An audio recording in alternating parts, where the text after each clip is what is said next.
Like Amr ibn al-As, he was in his deathbed. He's dying.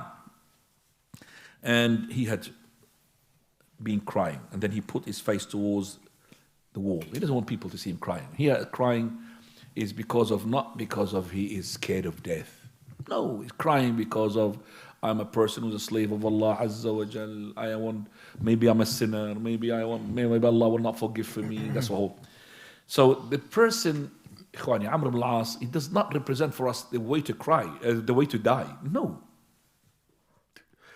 Prophet ﷺ told us that when you are in moment of death, you are between the khawf and al-raja. What is khawf and raja? Fear and hope. But which one do you give preference here when you are about to die? Khawf? No. Al-raja, hope. Because the khawf is finished, you're dying. You hope, because otherwise you're going to be in despair from the mercy of Allah Azza wa Jalla. You're going to give up, so you hope. Because you are already being khawf. If you khawf too much, you might commit suicide.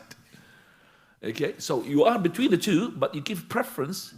When you are strong and you're about to make a sin, you give which wing stronger? The khawf. Now the fear, to stop your sinning. But now you've got nothing, you're going to be dying in a minute. So you give more hope to yourself. That Allah. Otherwise you're going to be in despair, and you're going to be so scared, and that you're going to be crying in a way that will help and aid in your the increase of your sickness, the increase of probability of you dying. Okay, but no problem. Person cries anyway. So he says, his son Abdullah, Abatah, my father, Ama Sharaka.